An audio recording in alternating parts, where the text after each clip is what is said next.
Welcome, everyone. Happy noontime to you.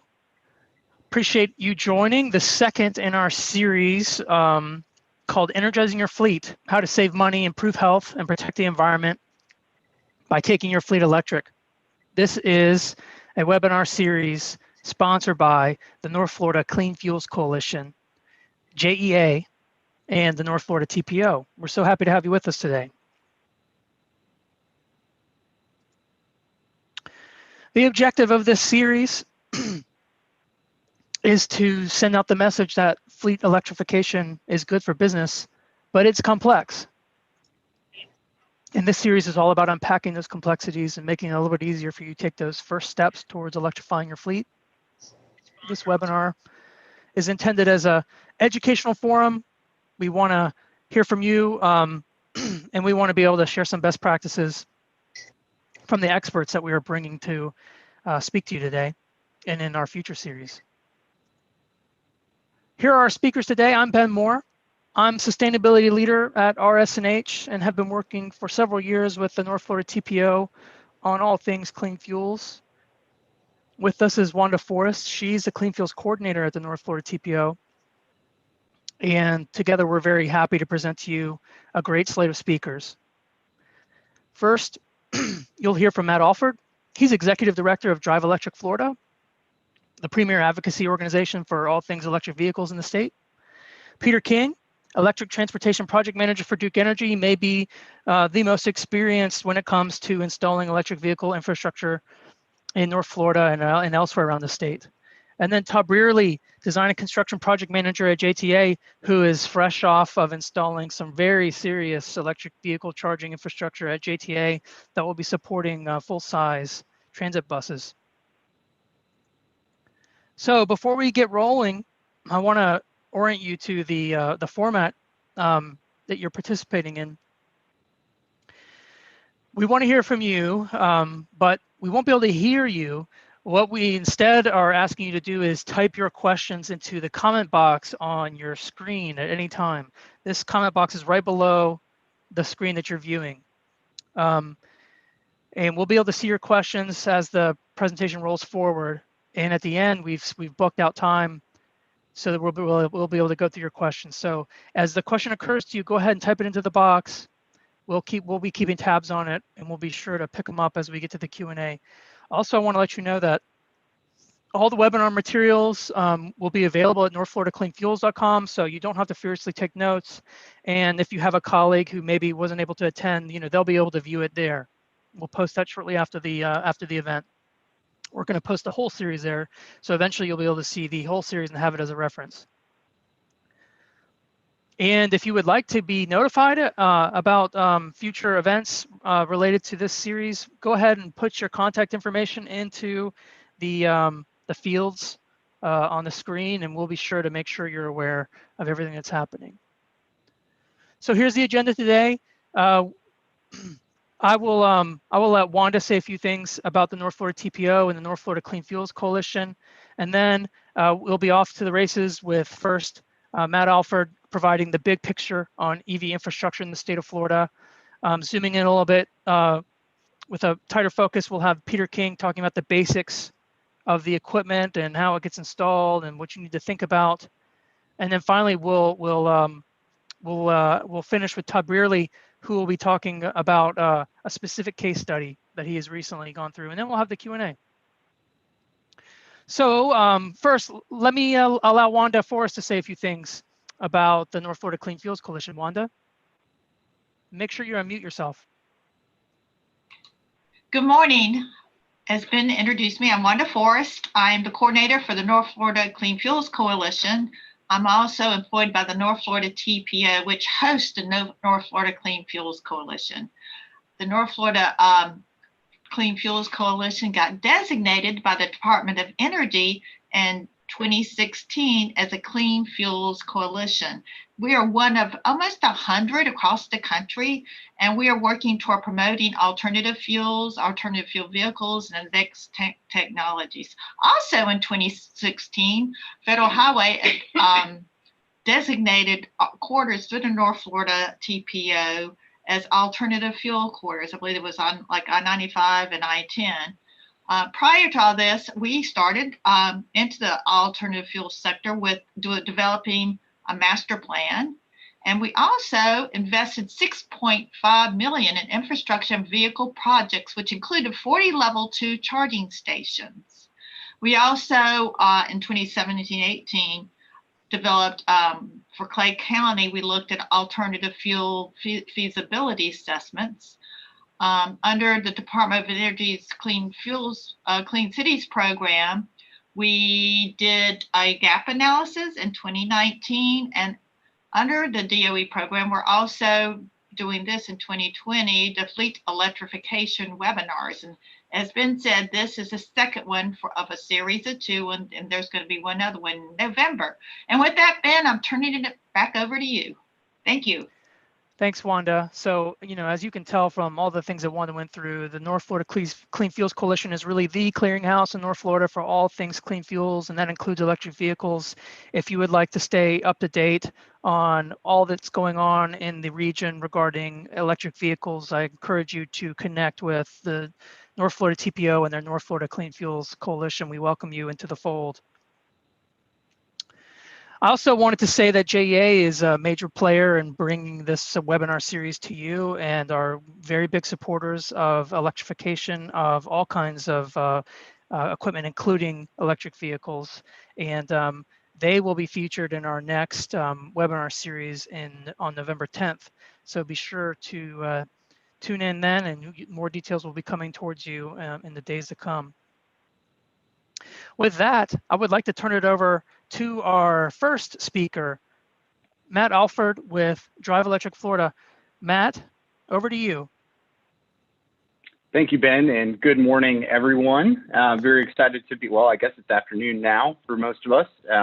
Really excited to be here and be a part of this. There's a lot of really interesting questions out there surrounding fleet electrification. And as Ben said, right, we're here to kind of unpack some of those complexities.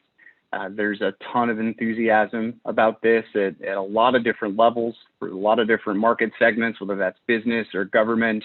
And so really we're just trying to work to put all of that together into a kind of a comprehensive and coherent whole. So just a big thank you to a couple of our members that have helped put this together. JEA is a member, as is North Florida Clean Fuels. So just have tremendously benefited from their wisdom and expertise. My background is in state government, and so thinking about how to leverage some of that expertise to really put in place a statewide ecosystem that's conducive to electrification for fleets, for personal vehicles, and also takes into account the needs of Floridians that are interested in pursuing some of these projects. So a really interesting time to be involved with this, particularly taking over a nonprofit in this environment. It's been an interesting experience, but I've really been blessed to work with and learn from a great set of members. Having said all of that, we are a mission-driven organization, and we work with our members to advance the energy, economic, and environmental security of the state of Florida by promoting the growth of electric vehicle ownership and accompanying infrastructure. And the way that we do that is we support and accelerate the adoption of plug-in electric vehicles in Florida by engaging and educating the public. That's you all, businesses, probably you all too. Not sure if we have any policymakers on the call, but in many other forums we do, including regulators. We try to facilitate collaboration, and we support EV-friendly policies and programs. And that's just a little snapshot of our members. You see there, we've got local governments, we've got utilities, we've got Clean Cities Coalitions, the North Florida Clean Fuels Group, small businesses that are really, really kind of a creative wellspring of innovation in terms of developing some of the tools that are necessary for folks to get from point A to point B. I know that Peter is going to cover a lot of that in his slides, so don't want to spend a lot of time there, but there is an ecosystem of folks out there that can help you unpack the complexities, as Ben so artfully put it. Just kind of working on the background and statewide policy development, Florida has seen sustained growth in its EV purchases over the last several years, in spite of the fact that there's not really been much of a coordinated policy ecosystem to facilitate the growth of that market. That growth has really been driven by individual businesses and consumers deciding for whatever reason, that they wanted to make the switch to electric. I believe that in the first webinar, Greg, who has North Florida sales, talked about money, right? Total cost of ownership for EVs made a lot of sense for his business. Consumers, whether you want to have an environmentally friendly option in your garage, or there's just that cool factor, whatever that might be. But bringing it back to the statewide policy outlook, there have been limited utility incentives, and just want to give a big shout out to JEA. They've been a very forward-thinking exception in terms of facilitating purchases and offering incentives for EV drivers. And while we're kind of working through some of this, it does bear mentioning that fleets are a high growth, near-term market segment. So demystifying that statement, you're going to see a lot of fleet deployments of electric vehicles over the coming years. And so figuring out how to get this right, whether you're interested in installing a fleet yourself or whether you're interested in providing the electricity to those fleets, there's some pretty compelling considerations out there that we'll need to work through, and we're here to help you with that. Next slide. So the Volkswagen settlement, that's one area. Drive Electric Florida has been very involved. That is the governor at his Volkswagen settlement press conference down on the Turnpike, wearing a mask, socially distanced. That's Mike LaRosa, who just got appointed to the Public Service Commission for a term beginning in January. So that's the three of us. But basically, the outcomes of the Volkswagen settlement phase one was paired with announcements from Tesla about increasing their investments. And so just in 2020 alone, we're going to see an increase of 50% in the number of DC fast chargers available to folks that are trying to travel around the state in an EV. And so it just sort of, I think that that's a very illustrative example of how private investments paired with public policy can help accelerate the EV market. And continuing on the theme of the Volkswagen settlement, Drive Electric Florida, we've been involved since the beginning of that process, worked with the Department of Environmental Protection, who's the mitigation beneficiary for Volkswagen settlement in the state of Florida. We worked with them very early on to help ensure that the commitment to EVSE deployment was set at its maximum allowable amount, which is 15%, or about $25 million out of $167 million associated with the Volkswagen settlement here in Florida. To date, they have agreed to fund DCFC, direct current fast charging deployments across 27 segments in the state. Drive Electric Florida's members won an overwhelming percentage of those segments in the first round of awards. So really just a testament to the hard work and the focus that our members have put into this. Phase two, for those of you that are looking at this from a Northeast Florida regional perspective, phase two is going to focus on I-10 and then a few other segments of the state highway system relevant to our discussions today. And I would anticipate that they'll have that phase two request for proposal out before the end of the year. And now the kind of the big thing that has really absorbed a lot of the time and attention of Drive Electric Florida and its members, we were successful this legislative session in passing SB 7018. And so that sort of, really spells out, what kind of efforts we'd like to see from our state leaders. It was the first bill that the governor signed after the pandemic started. So as a statement of intent for how seriously they take this on the ground floor of the Capitol, we were first in line once he started signing bills. And really, it's the first comprehensive interagency effort to explore the implications of electrification of the transportation sector here in Florida. And so far, those conversations have involved the Florida Department of Transportation, the Office of Energy, the Public Service Commission, so that regulated utilities have kind of a clear pathway to innovate in a regulatory paradigm. And then the Department of Emergency Management, right? Florida's got some very unique considerations in terms of its transportation infrastructure, whether that's facilitating evacuations when you're faced with an impending natural disaster, or whether you're trying to get some of our 100 million tourists that we can expect in good times or normal times.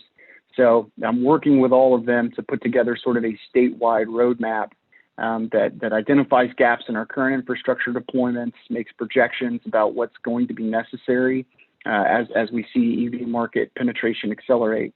And really, it's focused on expanding the use of electric vehicles, including charging stations deployment, and then strategies to develop partnerships between businesses, utilities, government, and the public to develop the market. And I would imagine that most folks listening to this fall into one of those categories. So in terms of more specific policies that they're looking at developing, short range travel, right? So if you're doing distribution or running a business in that way, right, there needs to be publicly available charging infrastructure to facilitate community charging. If you want to do your first last mile logistics stuff, Jacksonville to Orlando, let's just say, right, you're going to be able to you're going to need to support long range travel, and of course supporting hurricane and disaster evacuation, a very important consideration for Florida. And then lastly, and most kind of relevant to the discussion here, how to support EV fleet adoption, right? You know, looking at state agency fleets, municipal fleets, right? There are 25,000 state-owned vehicles. That is state-owned vehicles in the state fleet. That's a significant investment by the state of Florida, but it's also an opportunity to reduce costs associated with maintenance, fuel purchases, and operations. So total cost of ownership, I think, is a big deal for electric vehicles and something you all might consider top of mind. Also relevant to JTA being involved today, they're looking at doing things with transit and school buses, as well as private fleets, right? Rental companies, freight, distribution, and logistics. So Drive Electric Florida and our members, we're going to have an essential role in implementing those policies with the participation of folks just like you, right? So it's one thing to have one more planning exercise at the state level out of many, but it is going to be a completely different thing to work with all of the stakeholders in the state of Florida to kind of make that real. And that's incredibly exciting for us to be involved with. Next slide. And so this is, again, I think this comes directly from FDOT's slide deck that they're working with in terms of their external stakeholders, right? They're looking at mandates, what they need to do across a spectrum in order to sort of make this real. And these recommendations will impact you all that are listening and watching substantively, right? If you think about North Florida TPO, right? They're a long-range transportation planning guidance and organization, right? So they'll have a role to play. Fleets, obviously, utility incentives, these are all relevant to sort of the discussion that we're having today and the direction that we think policy development will do the most good. And so there are, as always, challenges and opportunities involved with that effort, right? We've got a wide variety of stakeholders that we need to convene to address a wide variety of considerations. So the sooner that we do that, the better. That's why I think that this is such a worthwhile use of everyone's time. And thank you for participating, and thank you for putting this together, Ben. But just looking kind of at the circular nature of what will happen at the state policy level, right? Incentive development, regional planning efforts, and local purchases, fleets, all of that stuff, right? So it's going to involve support and planning organizations. It's going to involve your utility so that they can deliver electricity to your fleet. And then, right, you need to put that within the context of what your needs are, right? Why are you trying to electrify your fleet? And then, of course, everybody's favorite part, you're going to need to go to your local government and get your permits pulled. If you don't kind of work with all of these stakeholders in the short run, right, as you start to think about this, it can get a lot more costly and time intensive than you had anticipated it. And then lastly, just kind of to close out and give everybody else ample time for their Q&A and presentations, just a very high level overview of what Drive Electric Florida does, right? So we're working on policy development. We try to provide our members with access to best practices and technical expertise. I mean, clearly, we're here today. We're talking about guidance for fleet electrification and working with other stakeholders, such as the utilities and the infrastructure companies. We want you to be able to select the best rate to save the most money. Let's make that total cost of ownership as beneficial as we can for you. Then we also do advocacy and education, such as this. And we want to foster expertise local to and familiar with Florida's unique challenges. So that is, in a nutshell, who Drive Electric Florida is. I encourage y'all to kind of get involved with us, give it a shot, find out what we're about, tell us what your needs are, let us help you work through that process. There's a lot of enthusiasm and interest in this. A lot of folks don't know where to start though, and that's okay. It's all right not to know how to get from point A to point B in a completely new industry that's got sort of a lot of very nascent market forces involved with it. So let us help you with that. I would encourage each of you to kind of come check us out, see what we're about, and then let's find a way to work together to kind of fulfill our mission and our vision. So.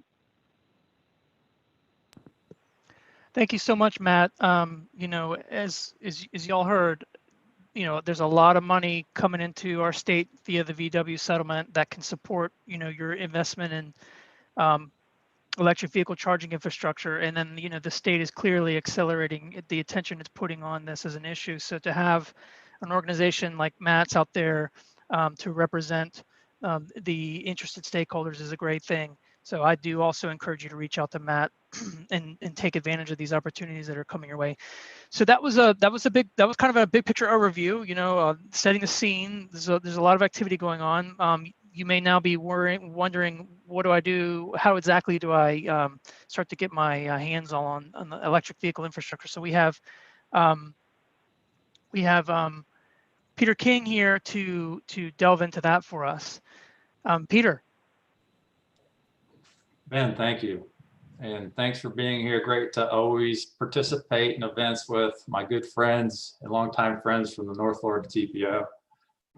I just want to also say thanks to Matt, and as a longtime member of Drive Electric Florida, we couldn't be happier to have him on board this year. He came on board with us in February, I believe, ready to do big things and get out there and do big things. And then we had a pandemic. And in spite of that, Matt has managed to really elevate the visibility and involvement of Drive Electric Florida, as you can see with some of the things he presented. So I once again would encourage you to reach out to Drive Electric Florida and Matt as you start down this path of electrification.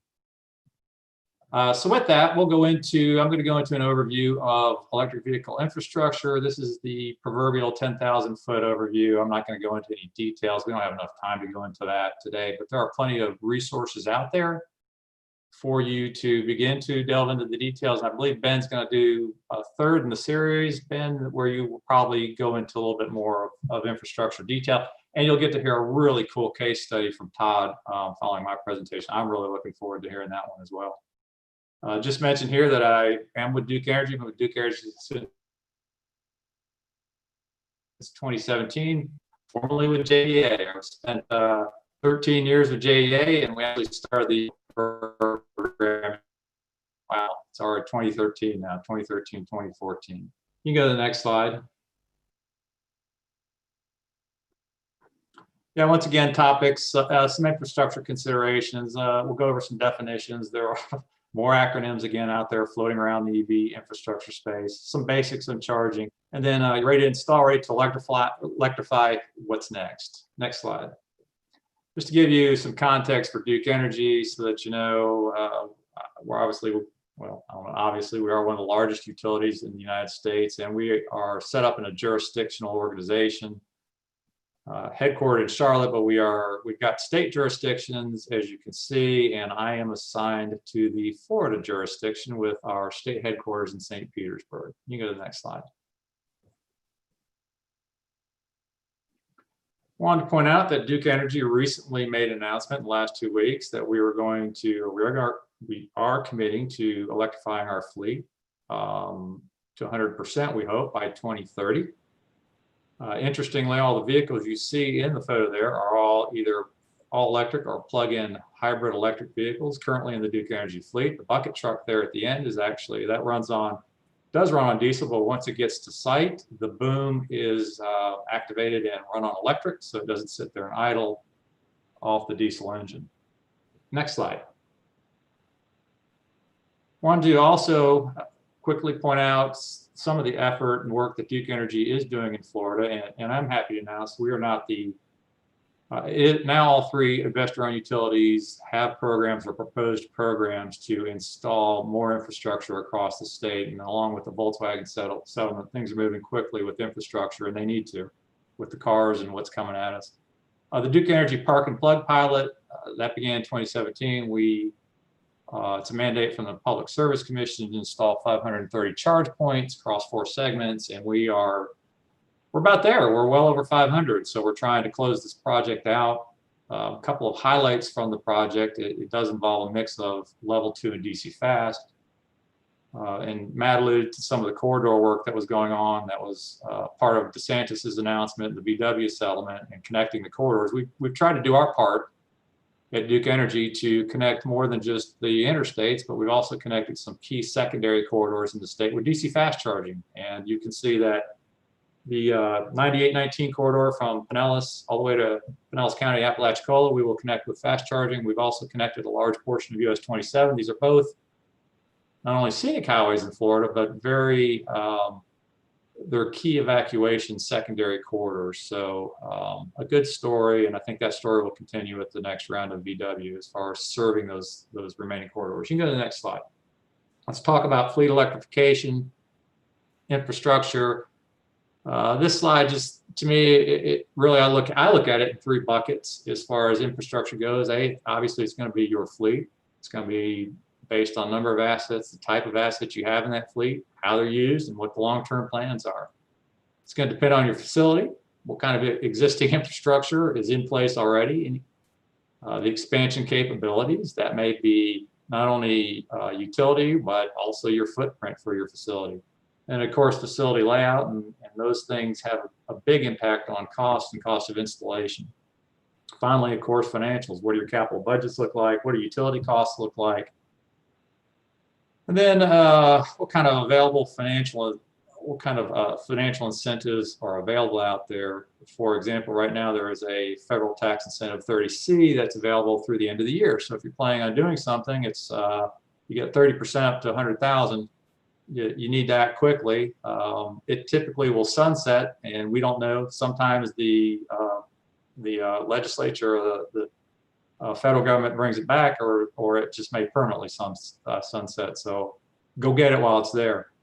The mitigation trust, level 2, the round 2, as Matt said, is going to be completion of the corridors. We'll see what round 3, round 4 looks like, if there's more money there for, there will be more money there for transit bus and school bus electrification. That just hasn't been announced yet or released. Next slide.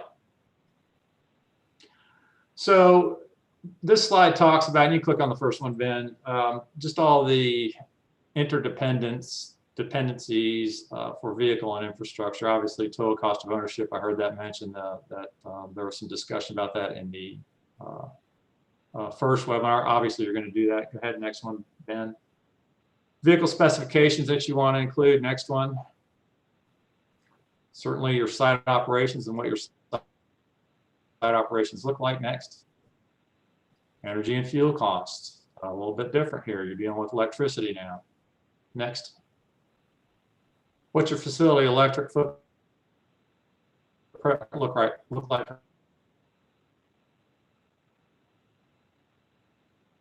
Look right now, what's it capable of handling? What kind of upgrades are needed? Utility electric, what's possible from the utility as far as their feeds and their service capabilities to your facility. Next. What does the energy fuel supply look like? Next. And one that's important, the last one here, is future optionality. So something to think about. And I'll touch on the concept of make ready, but this is where you can do some things to really set yourself up for more efficient costs or lower costs down the road as your fleet, if you continue to expand electrification of your fleet. Next slide. Some key terms that you'll hear out there. Go to the next slide. The first thing I wanted to go over is EVSE. That gets thrown a lot. It's electric vehicle service equipment, and there is, so now that you're moving to electric, a little different than looking at it gasoline and the way we measure how this works. So this table just simply lays out the 4 levels of charging that are available. And then I tried to, in the last column, and to give you an idea of what that looks like out there, so that you could get an idea of practically what this energy draw looks like. There's level 1 charging, which is just simply on your 120 single phase, 120 volt. That typically is anywhere from 1 to 1.4 kW in charging, and that's equivalent to a hairdryer. The next and fairly popular type of charging level out there is level 2. That's going to be 240, still single phase, and it's going to be anywhere from 3 to 19 kW.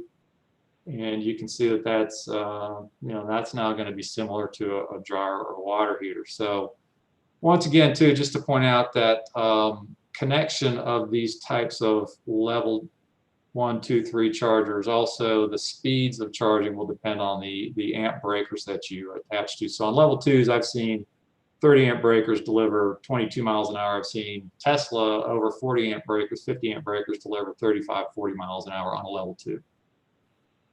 DC fast chargers start at 50 kW. We're seeing DC fast chargers already in the market at 350 kW plus. Although there's only one car I know of that can charge right now at 350 kW, but they're on the way.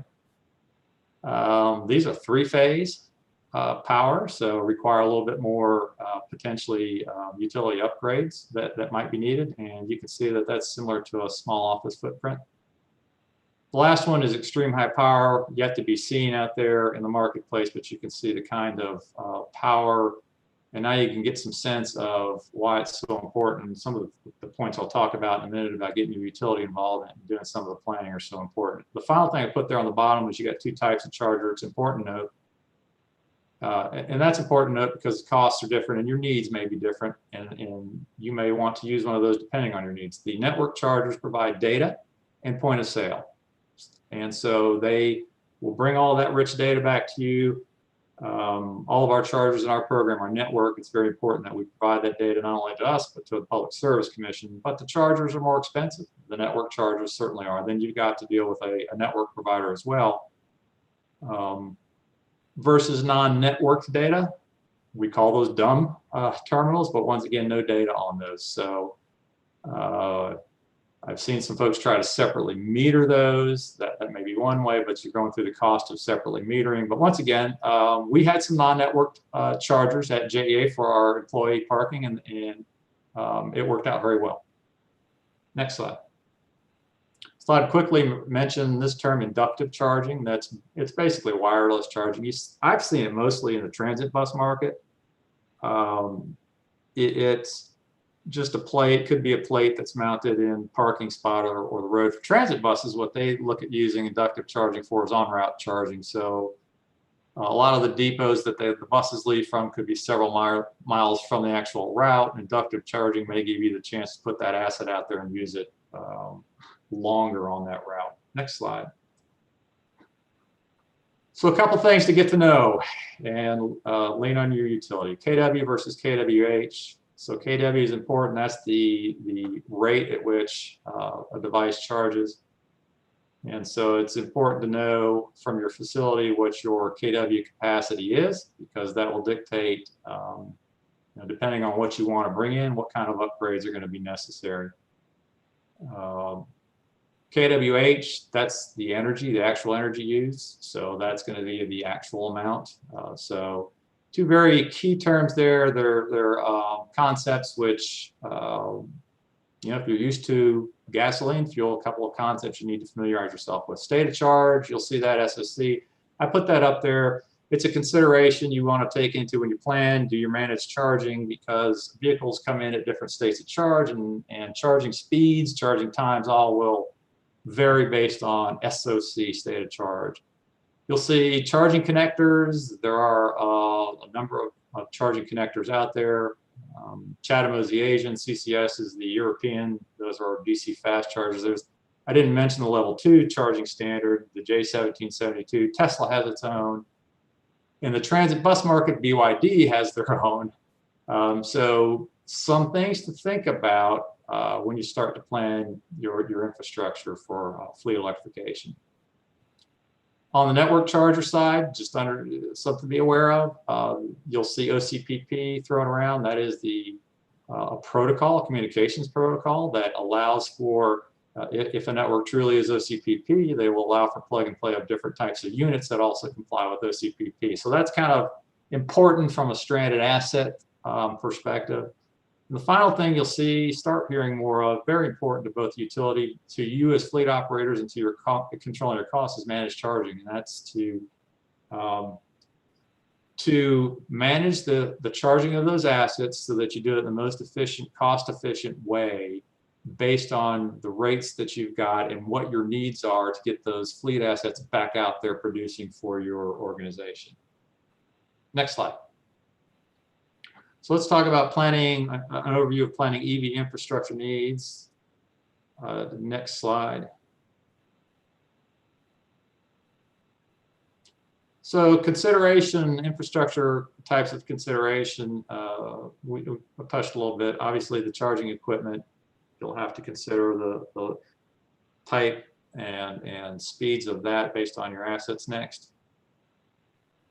What's your facility electrical infrastructure look like right now? What are the capacities? What are you set up to do? What will you have to do to get the power to your location on your site where you want to do the actual charging? Next. What's the utility service infrastructure look like out there? This can get complicated depending on what kind of service you've got coming from the utility, but they're there to help you get through it, and they will do that. Next. Any distributed energy resources that might play into this. Battery storage, solar storage also need to be considered as part of the whole piece of this, putting together the what you need for your fleet. Next. You know, where the vehicles will charge, talked about that. Where on your facility you're going to do that. What you need for scalability, and earlier I talked about this future optionality. So that's real important to think about what your future needs will be, and if you can, the better you can do that, the lower your costs will be in the future. And so what you can see in the photograph there is a Make Ready site that we did for a large employer down in Clearwater, Florida. They've set themselves up for expandability into 6 additional units, ports down the road, and so there will be no need. The infrastructure is in place. They won't need to trench. You simply can see the opening for the conduit's already running here. The wire is run. It's just been capped off. They'll save themselves a lot of money with the planning they've done ahead of time. Next slide. So here are the 10 things, and I'll end on this, to consider for electrifying your fleet. Engage your utility early and often. Can't stress that enough. When you look at the footprint of what you want to do, you want to add 1 megawatt, 2 megawatts of power, and you're only capable with what you have of 0.5 megawatt. The other consideration there is, what does the utility need to do to support you with 1 megawatt to 2 megawatt? We're seeing some transit authorities that are adding in the neighborhood. They could be in the neighborhood of 2 to 4 megawatts of power. So that's something that takes a little bit of planning.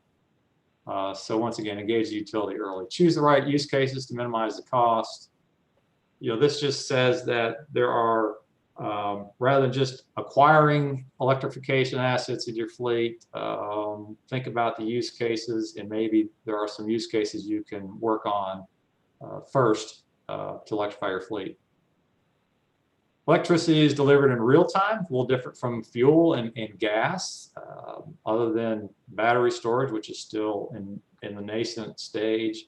You can't store electricity in tanks out back. Something to consider. Your electric cost will depend on how the charging is done.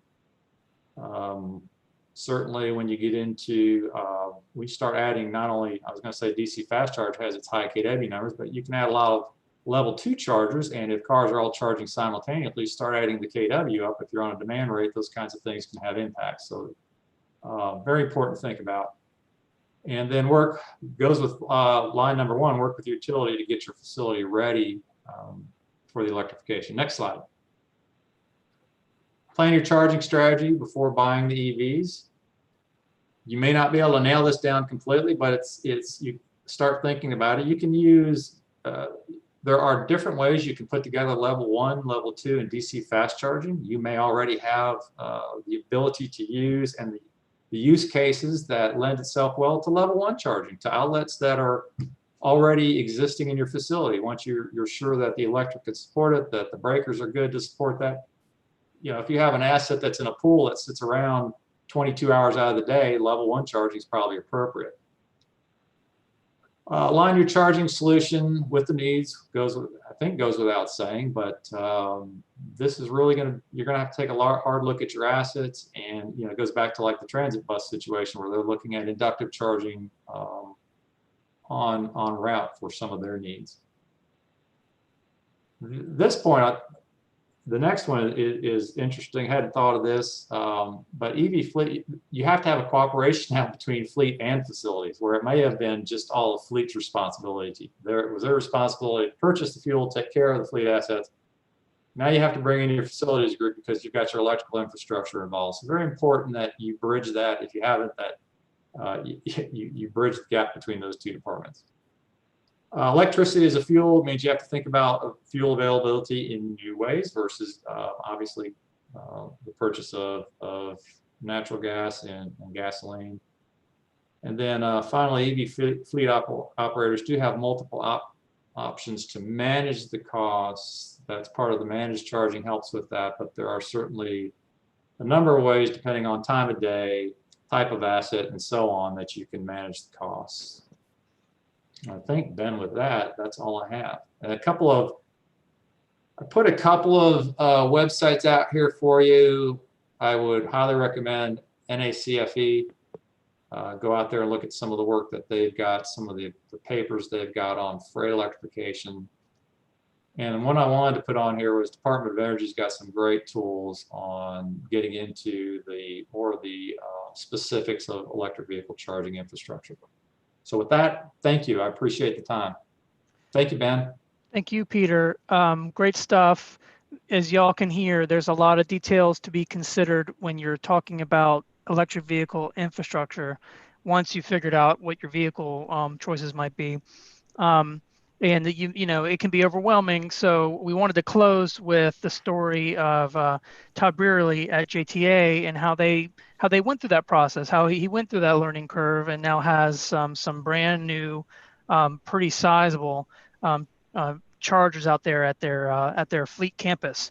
So Todd and I are going to have a brief conversation. I'm going to have some questions for Todd, and Todd's going to respond to them, and then we also have some pictures to show you. But just to start out, Todd, how many EVs are in JTA's fleet or will be in JTA's fleet shortly?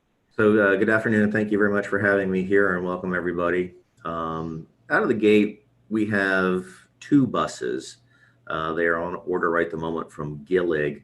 Our overall plan is to have a total of 8 buses. But we also have some smaller electrical vehicles. Some of you may have heard about our U2C program. Those are going to be unmanned and electric vehicles, but that's another project that we'll, I'm sure, talk about that in the future. But out of the gate right at the moment, like I said, we're having 2 buses, and those are full-size buses. And so what was the reason that JTA decided to get into electric buses?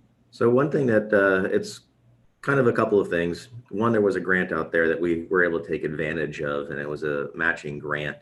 The other one is just kind of a future vision of being good stewards of the money, being good stewards of the environment, along those lines. So we decided that we could get into this grant and take advantage of it and do our part to help out.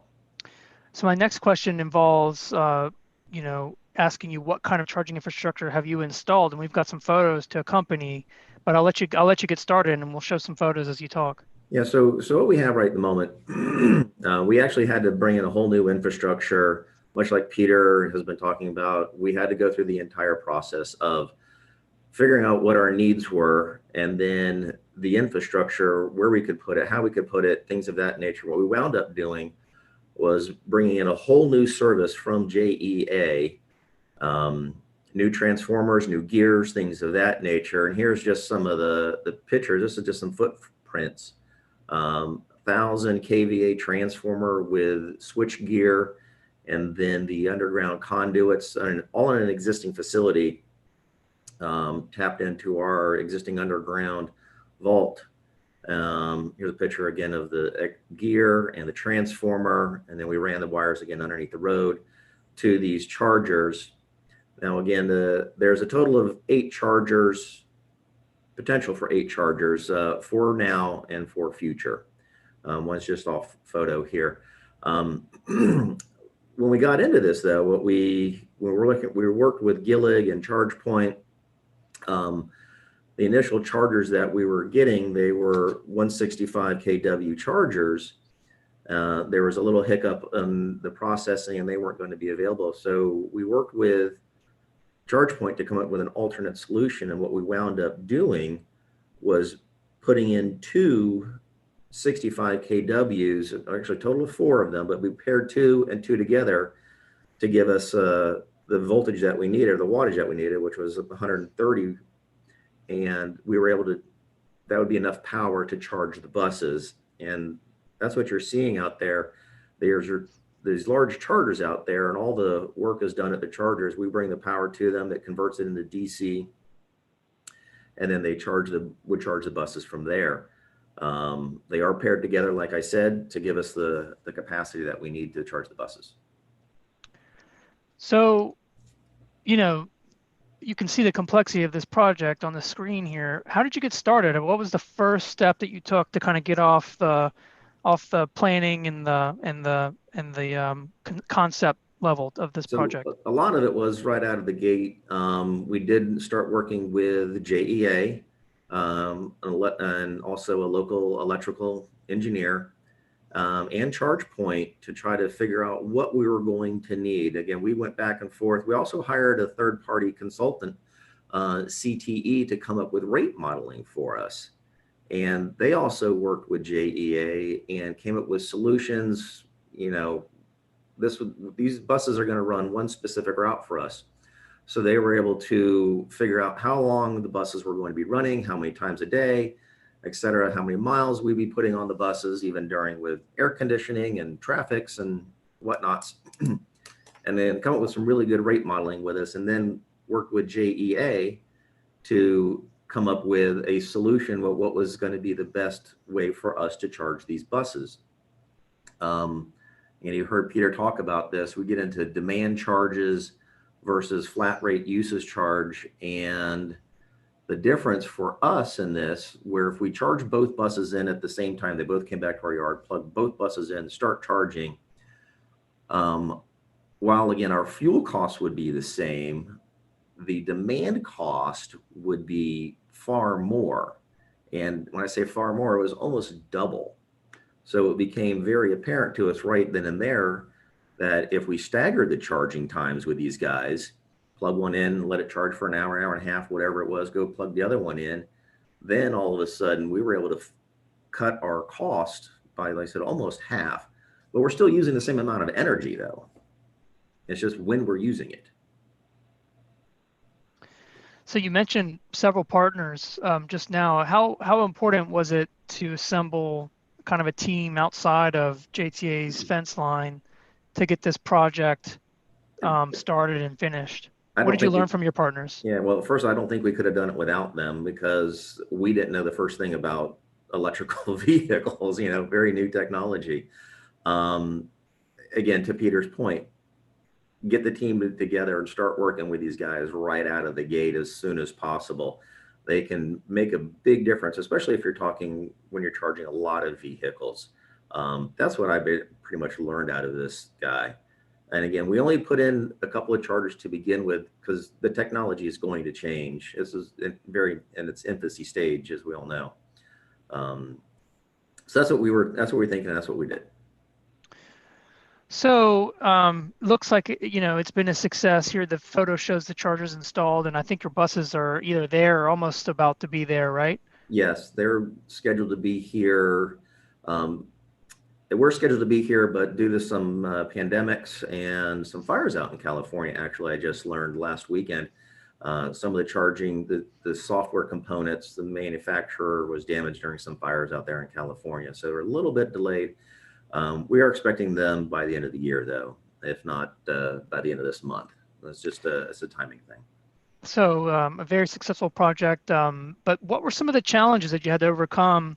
What were some things that you thought you might do that you ended up not being able to do? Or what were some things that, you thought, wow, this is a big barrier that you ended up getting past as a result of your team Right. members or what have you? So again, working with the team, we did look at even solar energy from JEA. That was obviously our preference. What it would have required us to do, though, was have a separate transformer and separate feed from JEA on a different meter structure. So that was one challenge. And then, okay, well, we don't have the footprint to do that. We don't have the real estate. Again, back to a Peter point there. What is it going to take? Timing was another big issue with us. When you start talking these, as large as these transformers are and gear and then the design and all the stuff, well, we had an initial deadline of September 11th to have this stuff done and in. We were able to meet that deadline infrastructure wise. Again, the buses were delayed, but it's just something you don't, 1,000 kVA transformer, they're not sitting on the shelf. They're about a 12-week lead time item. So you're just not going to go down to Home Depot or Lowe's and pick one of these guys up. You mentioned you mentioned site consideration. That's something Peter alluded to, and it's something that is really important at your site because it's a built out facility. So, and your drawings, I think, illustrate this a bit. Talk a bit about the challenges with getting the chargers where you wanted them. Well, first of all, one thing we also did do was a complete underground survey of what other utilities were in the way, and just want to make sure we didn't want to damage any of that, whether it was a site, whether it's a stormwater, water, underground electric. The campus is a 30-plus-year-old campus, so maybe the documentation wasn't so good at some of these things when the work was done. That was step number one, though. It truly was. But as you can see, we had to put in all the gear. We actually had to remove signs to make room for this stuff. And where these particular charges are at, the one of the squares right there that you see in the picture is a generator, and there's underground power and conduits to and from that generator. So we had to coordinate all of this quite well.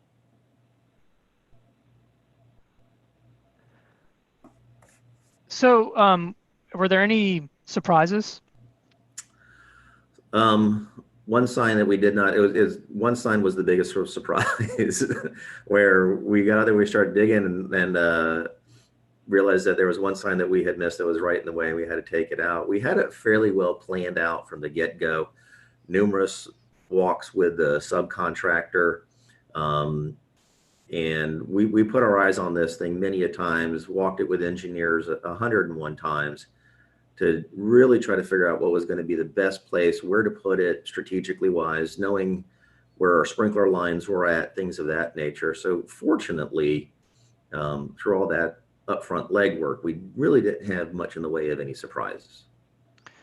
What's JTA's thinking about the resilience of this infrastructure? I mean, your buses are dependent upon by those who ride them, and now you're using a different fuel that has kind of a different profile in terms of interruptibility and reliability, perhaps.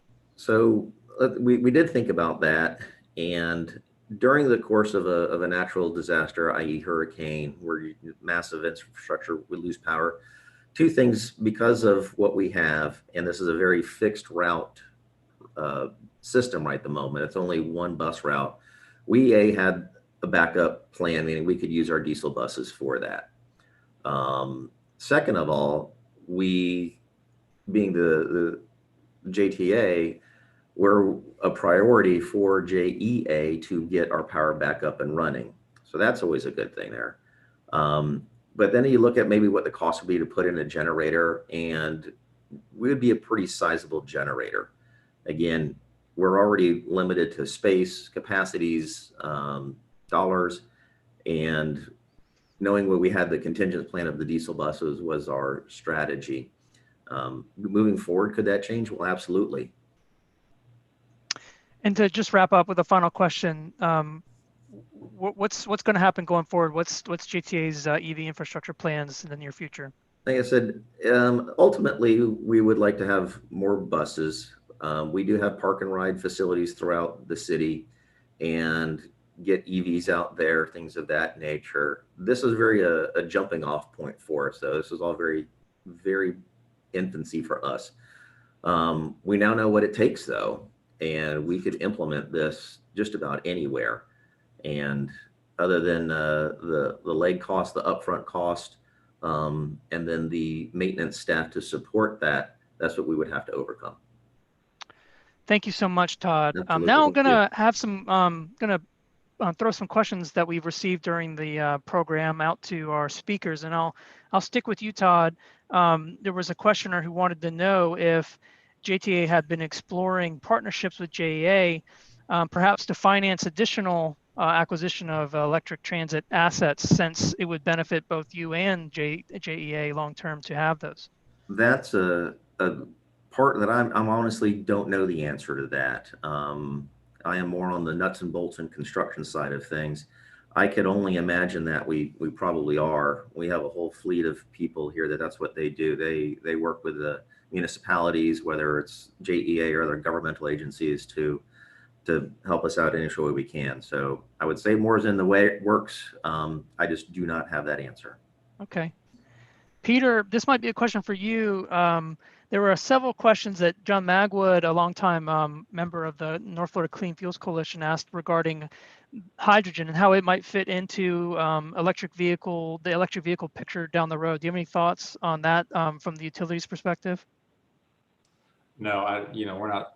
Hydrogen is not.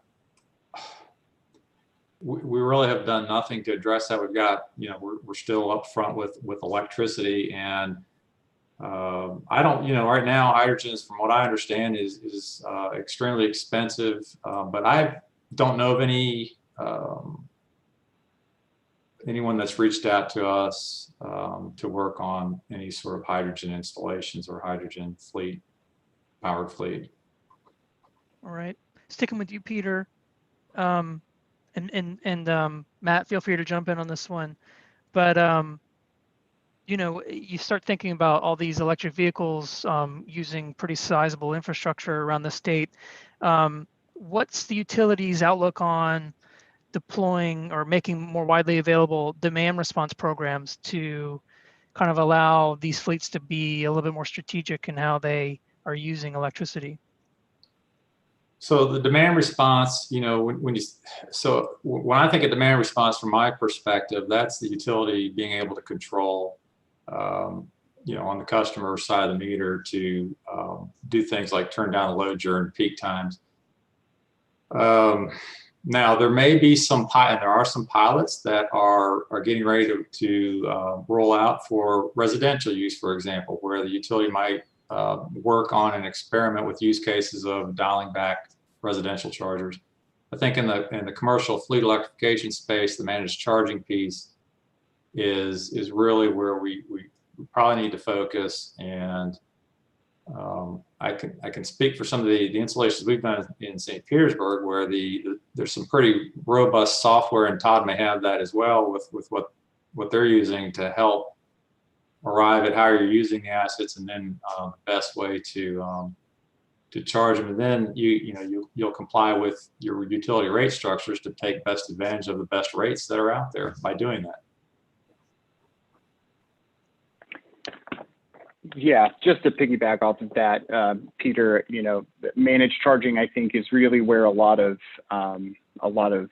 focus is and a lot of attention is right now. There's different types of managed charging, whether that's passive or active. I know that several of our members are sort of exploring and evaluating technologies right now that would, do some active managed charging. There's also some fairly innovative vehicle to grid stuff going on, but all of that is just to say that managed charging, when paired with time of use rates, I think that's really the first step for utilities to develop some core competencies around.